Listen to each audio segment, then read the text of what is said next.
ke dokter sampai datang. Saya itu dok, setiap kali berhubungan sampai semuanya basah, sampai pusarnya lecet. Lecet kenapa? Saya bilang gitu kan, karena nggak ngerti kan.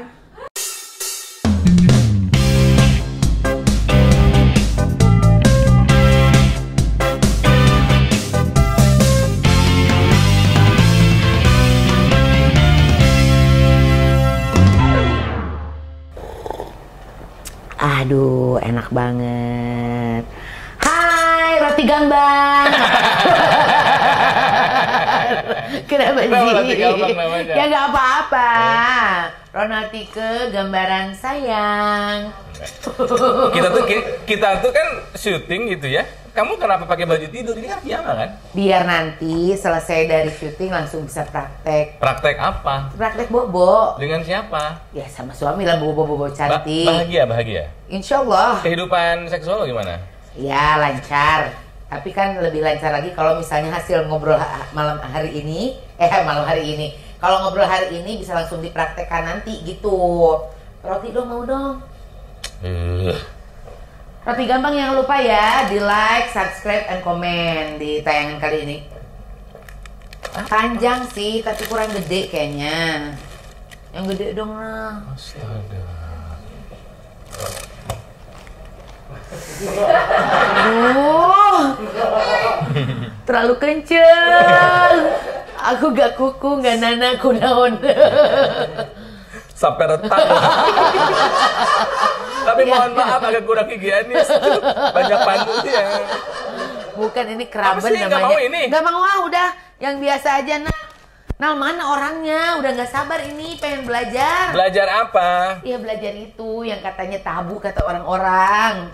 Sebentar, saya ngeteh dulu. Kalau saya paling suka Dilma. Hari ini mau nyobain ginger and honey. Gitu. Ya, aku minta dibawain roti, mau nyobain ini nih, dalsonic ini. Ketobetik nih. Iya, ketobetik bagus kan, keto. Buat kamu yang peduli sama kesehatan ya, ini low salt atau sodium rendah dan low sugar. Bagus buat yang keto. Ya. Gitu. Kalau misalnya mau yang teh atau kopi pengen manis tapi tetap sehat pakai Equal. Yang klasik ya. Klasik ya. Oke. Tentang hal yang satu ini yang akan kita bahas. Ini banyak orang bilang tabu. Kenapa? Ngomongin seks kenapa dianggap tabu di Indonesia? Ya, gitu kan, karena kita orang timur kali ya, makanya tabu. Saya orang barat, maaf. Emang saya bicara begitu kan tidak? Bukan. Maksudnya kan Indonesia tuh dikenal katanya orang timur, katanya gitu. Katanya jadi tabu ngomongin kayak begituan, kita kan bukan orang bule. Ada satu orang ya, dia boleh ngomong soal seks di mana aja, ya mau di media, sosial media, mau di depan publik, semua orang menerima kalau dia ngomongin seks. Kalau dia mau ngomong jorok juga boleh. Masa sih? Nggak akan dipermasalahkan. Kenapa? Karena dia ahlinya. Dia adalah seorang seksolog. Wah pasti banyak curhat nih. Kalau aku apa yang mau dicurhatkan? Yang mau harus dicurahkan, bukan dicurahkan. Mana orangnya udah nggak kuku, udah nggak kuat nih. Siapa kira-kira orang yang bisa diajak ngobrol soal ini? Ya siapa lagi kalau bukan Dokter Boyke. Setiap hari ketemu, saya kalau syuting di TV sekarang main ke sini Dokter Boyke. Dokter Boyke. Apa kabar dok? Sehat, Ike. Alhamdulillah. Nah, gimana? Tahu beliau usianya berapa? Berapa? Sok tebak. Masih kenceng sih Ya, ya. sok berapa kira-kira? Panggilannya Eyang Papa, cucunya 5. Bohong. Cucunya 5. Aku 55 ya. 55 ada dokter. 10 tahun yang lalu itu. Itu sebetulnya lo sekarang 65. 65 tahun. Ya Allah. Betul katanya ininya kencengnya itu dari sperma, betul. Wah, mitos tuh. Bukan, itu Enggak, katanya gitu katanya Kencengnya itu karena sperma kita itu bagus katanya buat melakukan, kulit. hubungan suami istri itu dengan teratur. Karena ketika kita ejakulasi itu yang namanya endorfinnya itu keluar. Dan itu yang membuat kita menjadi awet muda. Enggak, soalnya ada yang bilang katanya dok, katanya bagus banget sih sperm itu begitu keluar, set ditangkap. Makanya ada istilah. Bagus, katanya bagusnya di bagus. spermnya yang ditaruh di muka, tetapi bagusnya karena dia sudah mencapai orgasm. Dipakai ini itu sebenarnya orgasmnya yang membuat Bukan si spermnya. Karena itu mitos tuh. kulitnya itu menjadi lebih awet muda 30%. Oh, jadi emang harus sering-sering berbuat, bukan karena si spermnya Bu Ibu. Iya, jadi aduh. kurang-kurangin lah come invest itu.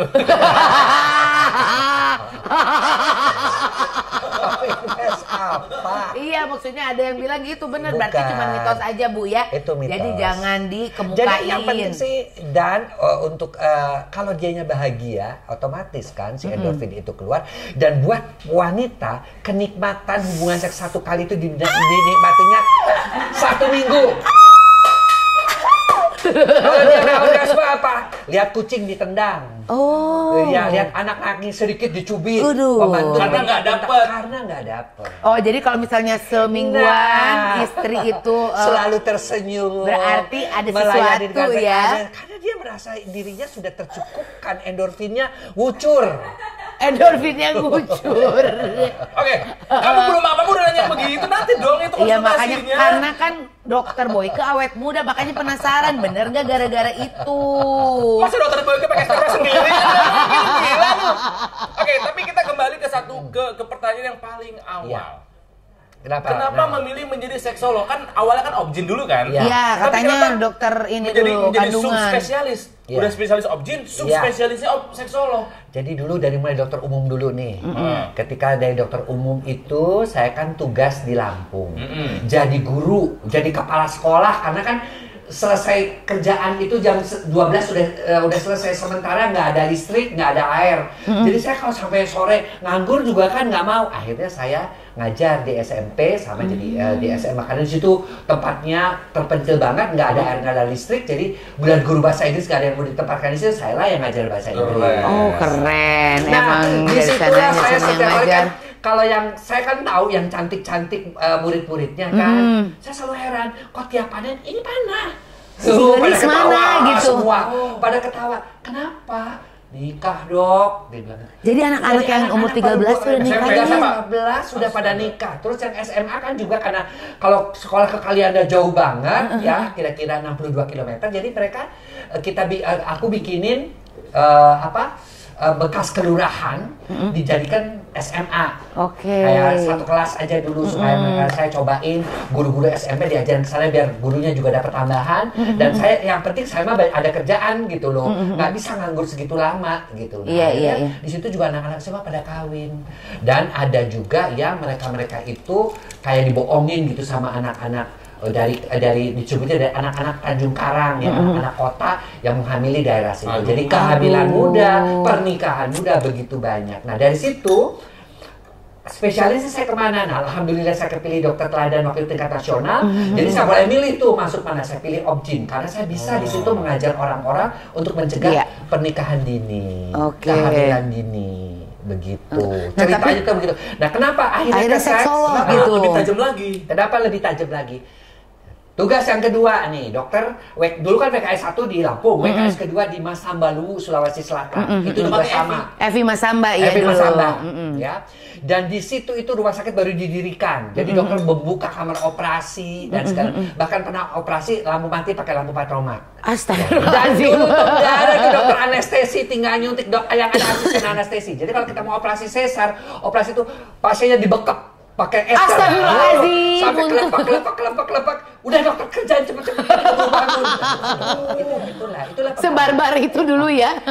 Nah, hari pertama buka poliklinik. Nih, hari pertama nih dokter baru juga udah nyiapin untuk Oka kan. Hari pertama buka poliklinik. Apa yang terjadi? Datang pasien mengerang-ngerang seorang wanita apa? Dimasukin sambal ke dalam misve-nya. Aduh. Kenapa? Karena dia merebut sebagai istri muda yang berebut suaminya PNS nih, suaminya tuh PNS, salah satu anggota. Jadi datanglah ibunya yang tua dengan anak-anak yang sudah mulai besar, ya, direjeng, muncul orang Sunda, direjeng, dipegangin, dimasukin sambal ke dalam. Astagfirullahaladzim. Saya ngerjain itu nyuci pakai antiseptik satu demi satu sampai jejeritan itu tuh. Dan kenapa? Perselingkuhan. Nah, karena si prianya ketika saya tanya si wanita ini sudah memasuki usia menopause tidak mau melayani lagi karena kering, sakit, akibatnya dia mencoba yang muda itu. Satu masalah Satu seksual masalah lagi. seks lagi. Iya. Seks lagi. Nah, makanya ketika saya memutuskan waktu itu pindah, selesai WKS pertama 3 tahun 9 bulan, WKS kedua 2 tahun 9 bulan ya. Saya masuk Darmais waktu itu rumah sakitnya baru dibangun, ada sisa-sisa waktu saya sekolah ke luar negeri. Untuk ngambil seks. Emang nggak ada di sini sekolah? Nggak ada di sini. Dan waktu itu keluarga menerima gitu. Keluarga itu nggak menerima karena saya mulai kan di TV karena saya ngomong seks. Ibu saya menangis. Menangis apa? Menangis sedih karena tiap kali itu anakmu itu di pengajian katanya. Kalau ngomong, waduh mulutnya tuh bener-bener. Sampai ada yang bilang katanya zinah mata kalau melihat. Padahal saya tuh cuma ngomong kan dulu memang TV kan belum terlalu Iya. TVRI dulu Dan saya pertama kali di TVRI. Dan dengan koridor, dalam konteks medis. ilmu medis kan. Ibu saya bilang, "Sok atuh kamu berhenti jadi ahli seks. Kamu jadi dokter kandungan, mami mah udah cukup bangga dan kita mah nggak pernah nggak usah seks." Terus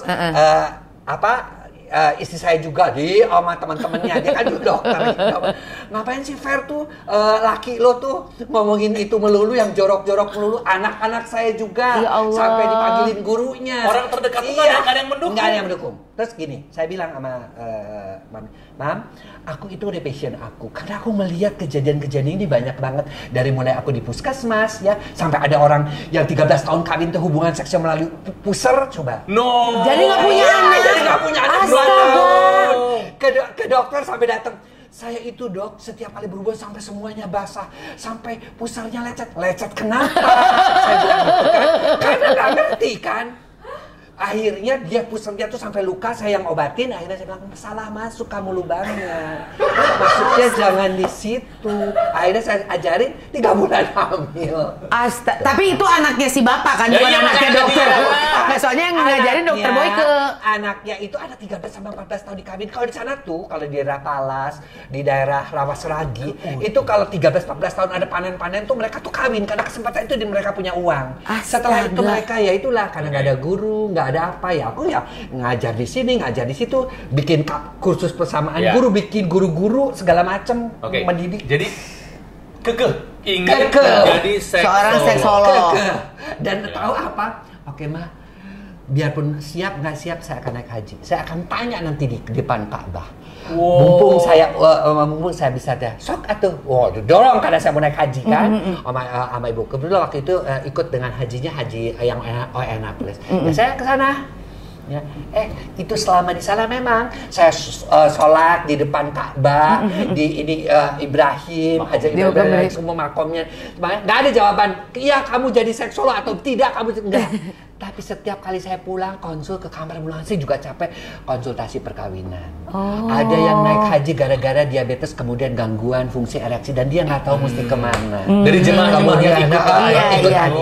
Ada lagi yang mau dicerai karena ejakulasi dini.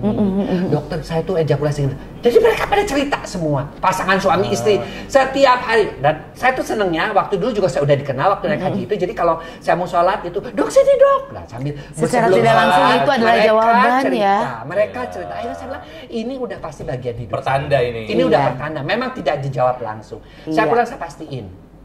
Saya tetap kekeh. Itulah mulai tetap karena tetap. Pada saat itu seksolog siapa aja di Indonesia? Dokter Naik. Baru dokter Naik Tobing. Karena yang hanya dokter Naik Tobing dan itu pun dia pun sempat dimusuhin juga oleh dia tidak disukai juga sama. Iya. Tapi kan mohon maaf ya, maksudnya itu kan seksolog yang muslim nggak ada. Iya. Sementara kita kan paling banyak kan. Sementara dia juga bilang Boyke nggak ada, Boy. Akhirnya saya jadi sahabatan tuh sama dia. Jadi kemana-mana ke Paris kita belajar seks, ke Milan, ke Hong Kong sama-sama dia karena kita nggak ada. Hanya lagi. berduaan aja gitu. Aja. Tapi dari situlah tercipta hubungan yang baik. Naik haji itu ya, sinetron. Seksolog naik haji. Ada juga tukang bubur. Jadi memang menuntut ilmu formalnya di luar negeri. Karena di Indonesia tidak ada. Saya itu kan ya dulu kan uangnya juga masih ada sedikit ya. Saya sampai minta satu perkumpulan lah dokter, minta surat rekomendasi biar saya itu dapat ini ya kayak 50% diskon kalau ada surat itu kalau mau belajar, karena mahal belajarnya tuh dulu pakai Holden, pakai pokoknya sekitar Holden, inget ya, Holden. Dok, mau minum apa? Teh, mau teh mau kopi? Boleh teh aja. Teh aja ya, aku ambilin. Ya terus ya kan lumayan ya, tapi nggak dikasih. Ngapain kamu belajar seks di sini? Itu kalangan dokter sendiri Iya, saya mesti ngaku aja nih, jujur aja. Sampai dia bilang di sini tuh masih tinggi angka kematian ibu, angka kematian bayi. Ngapain kamu belajar seks? Jangan yang aneh-aneh deh hidup. Pasti nggak baru nih. Iya. Di mana dok? Ya, mau apa? Yang mana? Silahkan, Boleh. banyak pilihannya. Terus akhirnya saya bilang saya sedih pas pulang tuh, istri kenapa pak nggak dikasih suratnya? Iya, berarti kita mesti bayar full mah. Gini aja kata istri saya, tukar hotelnya ke yang murah aja. Jadi kita tuh uang yang untuk hotelnya kan harus hotel mah itu kan separuh tuh kita cari. Jadi saya tuh kalau mau belajar mau ke tempat itu, ke tempat yang pendidikan itu 3 kali naik kereta api pindah-pindah turun-turun jauh karena ngejar murah, dan pokoknya dari sepertiganya lah di pedesaan. Tapi sekarang dipetik hasilnya karena Dokter Boyke baru aja pulang dari ulang tahun rumah sakitnya yang keberapa? Rumah sakit Ibu dan Anak Pasuti Bogor yang ke-17. 17 dari klinik kecil kan dok asalnya. Dari klinik kecil kita bikin untuk Pak Sutri, tetap itu juga. Terus akhirnya pelan-pelan beli sebelahnya dan sebagainya. Alhamdulillah lah dikasih. Karena tadinya sih sebenarnya bikin itu hanya untuk menampung pasien-pasien yang tidak mampu, kasihan karena sering ditolak kan. Tapi dari BPJS kan sekarang udah ditanggung, tapi ya persyaratannya tuh makanya gilir suka tambahannya harus ini BPJS kan keras juga ya dengan persyaratannya. Karena dulu lah saya tujuannya kita ngebantuin aja lah, rezeki mati mana aja saya bilang gitu. Jadi kita rumah bersalin kecil, tapi ya sekarang dengan persyaratan BPJS yang demikian ya cukup ini juga gitu loh. Jadi biasa. Seseorang yang ada di ranah bener aja, di ranah medis, ranah kedokteran mendapatkan banyak tantangan. Iya betul. Banyak tantangan, banyak tantangan. Jadi itu bukan saya ya, dokter Naik El Tobing juga sama gitu loh. Iya sama. Ya, kalau dia senang pergi sama saya tuh pintar nyari souvenir katanya. Jadi kalau ke Naik El Tobing paling pintar nyari buku. Nih kamu mesti baca nih, ini mesti baca gitu. Oke. Sebetulnya apa sih dok yang membuat membicarakan seks, membahas seks jadi tabu? Ya, sekarang cuma ngomongin seks. Ngapain tuh? Karena itu tadi, gitu saya juga nggak ngerti ya. Dianggap sebagai sesuatu hal yang tabu, sementara kita menutup ya. Pengetahuan itu. Anda bisa tak bayangkan hasil penelitian di RSCM apa? Sekitar 70% wanita di Indonesia jarang orgasme atau tidak pernah orgasme. Lihat tuh. Enggak. Terus bayangkan yang wanita yang sini. Bayangkan juga laki-laki yang mengalami disfungsi ereksi dan ejakulasi dini di atas 50 tahun tuh hampir lebih dari 50%. Wow. Dan itu tapi semua ya sudahlah, surga nunut neraka katut. Iya karena semuanya nggak mau diobrolin. Iya. Karena sesuatu hal yang menurut saya sementara itu kan sumber kebahagiaan. Bayangkan saja penyakit-penyakit seperti mah, flu, ya penyakit-penyakit ternyata dengan seks tuh sembuh. Katanya seperti itu. Seks. Flu itu bisa sembuh kalau kita melakukan seks. Katanya gitu ya. Tapi dok, betul nggak sih bahwa pernikahan juga itu sedikit banyak itu karena masalah seksual juga itu bisa jadi bermasalah kayak kita besar. bikin penelitian nih kan, karena saya nggak ada mendukung penelitiannya di mana, jadi pakai pasien-pasien yang ke klinik Pak Sutri aja. Misalnya saya bikin berapa persen sih yang melakukan hubungan seks sebelum nikah, karena saya harus punya data untuk saya ngomong kan ke ini. Dan bagaimana sih, apa sih ruginya kalau orang sampai melakukan hubungan seks sebelum menikah? Ternyata hasilnya hampir 100% orang yang melakukan hubungan seks sebelum nikah berselingkuh. Hey, kamu banyak yang kesentil. Artinya mendingan ya saya selalu mengalami apa mungkin Dokter Boyke ini kuno banget sih, kenapa sih harus perawan sama perjaka ya nikah, karena saya dapat datanya. Nggak, soalnya ada yang bilang juga bahwa nikah itu katanya seks sebelum menikah itu lebih enak. Ada yang bilang begitu. Ada yang bilang begitu. Ya seks tanpa hubungan status itu lebih menantang, lebih enak. Setelah menikah, banyak sekali yang sudah pernah merasakan hubungan seks sebelum menikah, setelah menikah menjadi lebih hambar. dokter waktu saya pacaran kok lebih hot kayaknya. Kok sekarang enggak? Ya karena kamu sudah merasakan itu semua. Dan sekarang ditambah lagi, dulu mah kamu nggak ada ikatan apa-apa, sekarang ditambah lagi mesti ngurusin anak, mesti ngurusin cicilan rumah, mesti beli mobil, mesti pindah-pindah pekerjaan. Jadi sebetulnya bisa flame itu masih tetap bisa diusahakan kan? Kita mau dua-duanya open minded. Mau diajak ganti-ganti posisi. Mau diajak-ajak yuk pakai lilin-lilin. Aduh. Yuk pakai. Ya kalau mau diajak-ajak begitu baru bisa. Tapi kalau orangnya yang astagfirullah jangan begitu, itu emang kita binatang. Nah, itu udah hancur udah. Oke, jadi sebetulnya masalah seks di Indonesia apa? Masalah terbesar mengenai seks di Indonesia itu apa? Ignorance, ketidaktahuan. Ya. Kedua sekarang pada pria. Pada pria hampir 80% pria-pria itu juga mengalami ejakulasi dini. Ejakulasi dini dalam seumur hidupnya itu bisa 2 atau 3 kali. Editansil itu ya, ejakulasi dini tanpa hasil. Setelah usia 50 tahun, sekitar 52%-an mereka mengalami juga disfungsi ereksi. Sedangkan pada wanita paling banyak 70%, 60 yang terakhir 70% sekarang katanya sudah berkurang 62%. Ya, mereka mengalami anorgasme atau jarang sekali mengalami orgasme. Tiga kapan terakhir orgasme? Sering lah. Masa sih harus cerita gitu malu. Aku bisik-bisik dokter Boyke ya. Oh iya. Udah lama. Aduh, nggak usah, nanti aku ngomong sama dokter Boyke aja. Karena untuk memberitahu aja ke suaminya, pengen titik-titik yang disentuh aja nggak mau si perempuan. Tuh kan? Apa sih ya? Kan kita ada yang kadang-kadang suka nggak enak, maksudnya kan? Suami gini udah pol-polan usahanya, terus ternyata belum sampai-sampai gitu kitanya. Si suami juga buta. Ini bener kita kenal dulu. Suami saya namanya buta. Suami saya namanya buta, Dok. Jadi dulu cerita ke saya. Enggak. Pernah pakai lilin-lilin gitu. Terus apa? Jadi suaminya pakai lilin gitu kan, ketika dicobain. Abis lilin nyanyi happy birthday. Sempet pakai lilin, begitu goyang ditiup. Emang saya babi ngepet. Lilin itu tuh membuat suasana lebih romantis. Karena kita mengubah itu bisa bulan madu itu kan bisa oke, orang ke Bali. Tapi di Bali kalau cuma begitu-begitu aja ngapain? Kudu nyewa apartemen kan. Berdua aja di tempat atas tapi kita telanjang berdua. Pokoknya yang kadang-kadang gila kan. Kadang-kadang it's crazy. Tapi memang begitu. Lah itu pasangan sah kok, itu explore. Explore dan kita kan dan itu kan sah. Yeah. Itu kan bukan artinya kita nikah. Oke, ya kan? Tapi masalahnya gimana kita mau explore hal-hal yang tadi kalau seks sendiri masih dianggap tabu. Betul. Itu loh, boro-boro mau eksplorasi kinki-kinkian. Makanya gitu pelan-pelan. Ya alhamdulillah. Dulu dokter kalau mau ceramah seks mesti surat tanda tangan izin polisi kayak orang modern. Masa dulu? Masa ceramah seks izin polisi? Sumpah saya nggak bohong, Ronald. Sungguh, sekarang polisi ngundang kita Bayangkari ulang tahun apa. Oh iya. Dulu acara radio saya pernah di down 3 bulan. Karena berbicara itu, di stop. Terlalu vulgar gitu. Yang ketiga, karena juga waktu saya bicara tentang HIV/AIDS, ya dia bilang Indonesia itu tidak mungkin terkena HIV/AIDS. Mereka adalah masyarakat yang sangat agamis, masyarakat yang tidak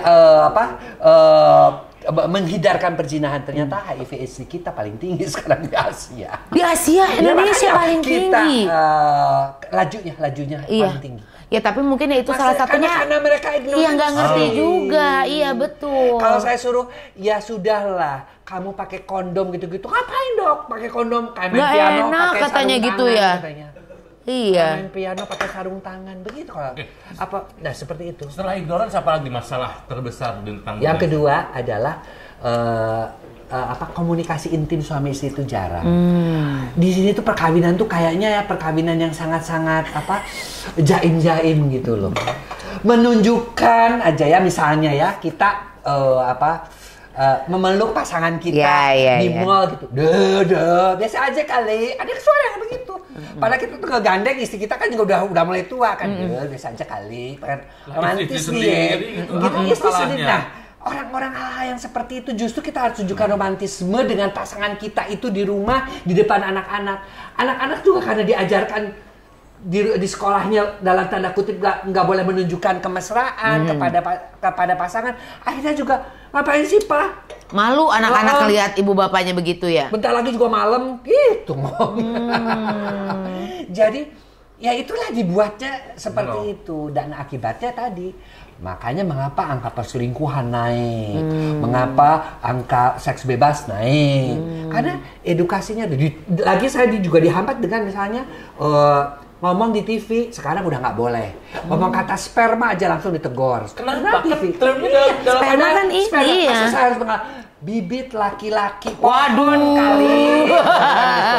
Dokter Boyke tolong ngomong sebenarnya bibit laki-laki pohon memang. Cairan yang mengandung protein tinggi, masa ngomongnya begitu ya, betul kan? Susu kedelai dong. Anda bisa bayangkan KPI sendiri seperti itu. Ya, kemudian belum lagi undang-undang pornografi, porno aksi. Itu juga aku termasuk merasa terhambat juga untuk memberikan pengetahuan. Akhirnya apa? Orang-orang tidak ada yang mau lagi mengikuti karena tantangannya besar. Ini suatu contoh ya, teman-teman saya Objin yang muda-muda ada beberapa kita ikut kongres seksologi waktu itu di Turki. Mereka semua, Dokter Boyke jangan kasih tahu ya kalau kita ikut ya dok, nanti kita dapat susah dapat izin praktek, susah dapat rekomendasi. Saya bilang nggak, kenapa? Kamu hidup sesuai dengan passion kamu. Kalau kamu merasa itu benar, katakan benar. Dan itu adalah sesuatu hal yang perlu loh. Kalau misalnya semua orang juga, saya juga kadang-kadang kan suka. Kalau dulu sama Dokter Nektabe, Boyke nih undangan hari Kartini, aku capek. Aku yang deket aja yang di Bandung, kamu yang ke Medan ya, tukeran gitu loh. Karena ada teman sekarang siapa? Iya. Nggak ada lagi emang? Nggak ada lagi, nggak ada yang mau juga. Karena mereka juga takut nanti dicap. Ya sekarang sih ini sudah mulai ada informasi ya. Dicap disusahin nanti takutnya izin prakteknya, takutnya diapain. Ada sih yang suka ngomongin seks tapi bukan dokter. Iya. Dia dari psikolog. Boleh aja. Karena kalau di luar negeri sih yang mau ngomong siapa asal dia capable dan dia punya sertifikat udah titik. Selama itu dalam koridor pendidikan sebetulnya ya. Kenapa gitu dipersulit gitu sebetulnya, dan itu seperti yang dibilang sama Dokter Boyke tadi bahwa ada kok ininya catatannya gitu ya, datanya, penelitiannya, guru-gurunya, profesornya. Betul, ketidaktahuan kita, terus ketidakpedulian kita terhadap hal-hal semacam ini itu yang menyebabkan tingginya angka penyakit kelamin dan segala macamnya. Sekarang coba sedih banget ya, aku masih tetap menemukan kasus-kasus misalnya pernikahan dini. Sampai aku pernah ditahan 2 hari di Banjarmasin karena ngenerangin ke orang-orang untuk supaya mereka tidak menikahkan anaknya lulus SMP ataupun kelas 2 SMP. Ini terakhir ada tuh anak SMP baru dinikahin Kalimantan juga. Kalimantan termasuk tinggi ya, Kalimantan, Sulawesi termasuk tinggi. SMP 14 tahun, 15 tahun sudah nikah. Itu kan resiko untuk kehamilan, keguguran. Karena reproduksinya belum sempurna gitu. Berarti yang harus dihadapi oleh Dokter Boyke adalah budaya juga. Dan mereka itu oleh karena itu saya senang banget ya mendengarkan bahwa dalam rangka program presiden ini akan menambah uang di daerah-daerah 1M ya, 1 desa kalau nggak salah tuh ya. Karena dengan begitu kan banyak mereka kerja, mereka nggak nganggur gitu. Karena saya suka lihat kalau malam-malam tuh mereka ngapain, saya suka ikut. Tahu nggak, cuma duduk-duduk di depan kali pada gelap, ya terang aja. Depan kali bukan muhrim, nggak ada lampu, yang pengen ngapain kalau nggak begitu dong. Masih. Jadi saya tuh ngeliat gitu, kenapa sih di sini tinggi perkawinan? Ya pada begitu pacarannya. Di depan kali yang kan jembatannya masih bagus tuh dibangun. Nah sekarang dengan banyaknya program-program ke desa, ke daerah-daerah, mudah-mudahan lah, insya Allah lah ya mereka bisa membuat pekerjaan. Karena kita juga mengaktifkan tuh ibu-ibu PKK atau apa dulu ya, untuk hal-hal seperti itu. Oke, tapi gini ya, memang dunia seksolog di Indonesia banyak tantangan. Tapi justru kalau Dokter Boyke melihat malah itu sebuah peluang. Itu sebuah peluang kalau buat saya sih. Dan saya orangnya masa bodoh amat. Yang penting bayangkan saja yang menulis buku seks di sebelum yang namanya Kama Sutra sebenarnya Syekh Muhammad Nazrawi, judulnya The Perfume Garden. Itu masih keturunan Rasulullah langsung. Itu pun ditolak di Indonesia. Pada dia menulis buku itu, ya karena makanya Dokter kenapa punya sih? bukunya? Punya, dan saya belinya di Belanda karena tidak boleh masuk ke Indonesia, tidak boleh masuk ke ini. ke Malaysia juga. Saya belajar di Belanda. Dan padahal The Perfume Garden itu buku yang bagus sekali. Dan saya sempat juga ke pesantren-pesantren. Saya nanya kenapa sih nggak boleh, ini hanya menjadi rahasia. Buku kuning di pesantren-pesantren itu, kitab kuning itu menjelaskan tentang seks, tapi hanya boleh diketahui oleh para santri yang sudah senior. Tidak disebarkan kepada orang-orang.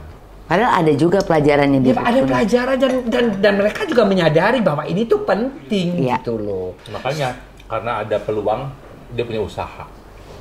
Apa? Ya aku bikin kopi gerang, coklat horn.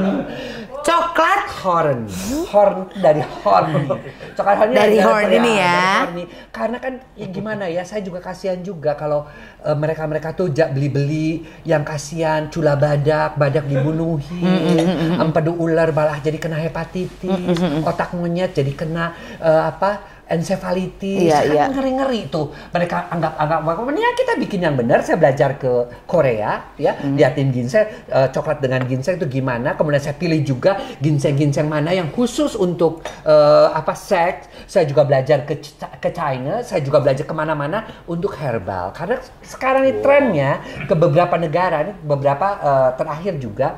Kita tadinya mau ke Harbin, cuman kena pandemi, jadi saya nggak pergi. Itu juga bahwa trennya sekarang adalah kita kembali ke herbal, karena herbal itu aman. Betul. Kita makan sayur, gitu. Memang efeknya gak sekali gerung nggak cepet gitu loh. Tapi kalau kita dapatnya dosis yang bagus, bisa. Udah punya kayaknya suami aku kopi gereng. Kopi gereng udah punya. Iya, makanya dia kalau makan kopi gereng langsung kayak opa-opa Korea. Karena itu juga semua dicoba dulu sama saya juga, sama semua, dan saya penelitiannya itu selalu 30 Coba karyawan. kita cek sama istrinya Dokter Boyke apakah gereng juga. Jadi kalau minum kopi gereng ini kan dari Korea coklat gitu kan ya. horn. Jadi kalau habis diminum langsung kita berasa seperti Kim Jong Un mau litrudal. Aduh, kenapa harus Kim Jong Un? Lee Min Ho dong. Sarangeo gitu kan. Sarangnya gitu. Berarti udah berapa tahun jadi seksolog? Saya itu kan selesai tugas dari WKS yang kedua tahun 90 sampai 92. Banyak yang belum lahir yang nonton ya? Iya. Berarti itu dari 93 sampai sekarang hampir 30 tahun lah. Dan harapannya mungkin kedepannya banyak lagi seksolog-seksolog lagi ya. Yang lain-lain nih, dokter-dokter nih udah, apalagi kan sekarang sudah ada rekomendasi bisa ada yang baru. Ya, saya berharap sih, ayo belajar seks. Karena kamu sebagai dokter, saya ngajarin bidan nih. Bidan-bidan kan ribuan juga nih di Indonesia. Kemarin kita di Zoom 3.000 di Sumatera Utara, di Jogja 2.000. Karena bidan-bidan juga kasus-kasus menopause banyak. Bidan itu kan orang-orang yang paling depan menghadapi kasus. Sebelum kemana-mana, di BPJS itu menganjurkan pertolongan ke bidan dulu. Ada apa-apa ke bidan, baru dikirim ke dokter di puskesmas atau ke dokter spesialis. Jadi ya kita harus mengajar juga mereka. Sementara kurikulum mereka juga nggak dapat. Harusnya seperti Amerika, bidan tuh diangkat di tempat terhormat. Presiden, bidan, Joe Biden itu bukan bidan. Aduh ya.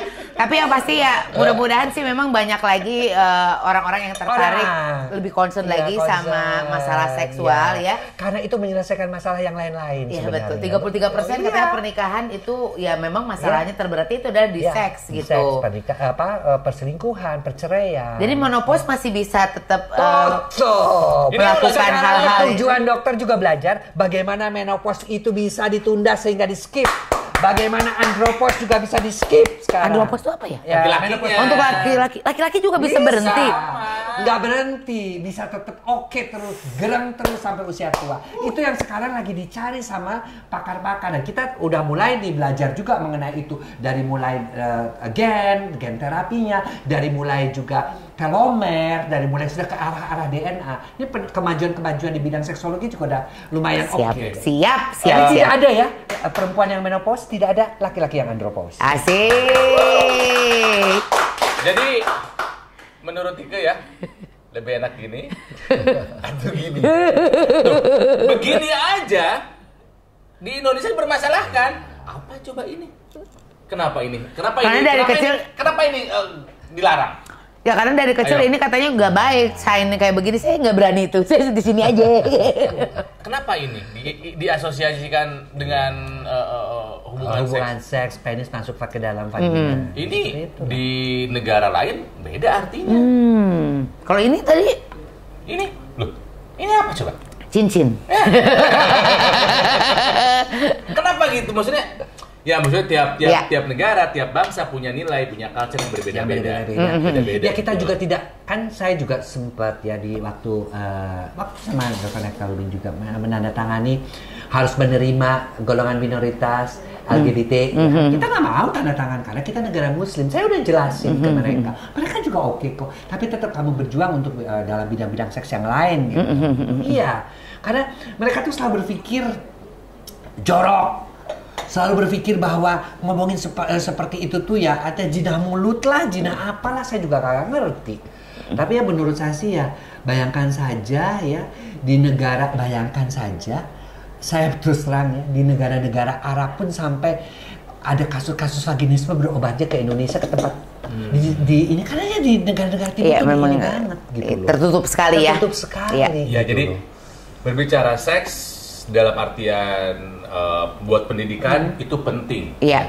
Bukan berarti ngomong jorok, enggak ngebahas yang jorok, enggak. Iya karena kan kalau pendidikan seks dapetin dari sumber yang salah pun akhirnya nantinya jadi jelek juga. Jadi jelek. Gitu. Iya. Jadi gini, pendidikan seks itu Ronald ya, kalau kita artikan apa? Bagaimana seseorang melindungi dirinya dan melindungi orang lain, seksualitas orang lain sehingga dia merasa nyaman. Iya. Dengan dirinya dan juga orang lain juga merasa nyaman gitu. Ya. Oke, jadi ingat ya, berbicara seks bukan berarti soal hubungan badan saja. Betul. Bukan soal itu, seks itu spektrumnya luas. Luas sekali. Luas sekali, banyak sekali, tapi sayang ahlinya tidak banyak di Iya, Indonesia. betul sekali. Berarti harus ada penerus. Harus ada Dr. penerus. Boyke, harus Dan ada. siapapun yang mengambil silahkan. Mau kemana mau ngambilnya? Mau ke Belgia, mau ke Milan, mau ke Belanda. Ada jurusan-jurusan. Dan Dr. Boyke siap memberikan rekomendasi seks ya? Siap. Rekomendasi Pak, rekomendasi seks. Karena kan seksolo ya. Dokter Boyke terima kasih, mudah-mudahan banyak penerusnya ya. Dan ingat sekali lagi, seks itu tidak selalu berarti jorok. Tidak, Gitu. bahkan baik untuk pendidikan. Iya, betul sekali. Tentunya harus ngerti dulu ilmunya. Iya. Tapi juga saya berpesan juga bahwa harus dalam juga ilmu agamanya. Ya. Nah, Kenapa? Kenapa nih? Kita nggak bisa ikutin yang lain. Ketika anak-anak mau pergi, saya waktu itu salah satu profesor saya dia bilang, don't forget your condom. Have you take a pill? Nah, karena mereka menganggap Iya, itu biasa. mereka mau camping, It just jangan like, lupa kan? wow. Nah, kalau saya nggak bilang, oh itu berbeda. Iya. Di tempat saya berzina itu haram. Saya bilang nggak boleh. Oh begitu. Mereka juga baru tahu bahwa di dalam saya sebagai Muslim harus tetap melarang hal-hal seperti itu. Iya. Jadi tetap kalau mau jadi seksolog, moral agama kamu mesti kuat. Kamu juga mesti menguasai psikologi. Kamu juga mesti passionnya memang ke situ. Ingat loh, pasien seks tuh kadang-kadang curhatnya lama. Kamu kadang-kadang mesti dengerin, nggak boleh bosen. Iya. Kamu harus tetap, apalagi kasus-kasus yang gay, yang gitu Iya. kan. Karena di sini semua ditolak. Kadang-kadang kan Iya, dia betul. hanya bisa ketemu dengan Frustrated kita yang banget. bisa menerima kan ya. Kita harus bisa menerima itu dan ingat semua manusia adalah ciptaan Tuhan. Kamu harus menghormati pilihan mereka seperti apa. Oh, love you.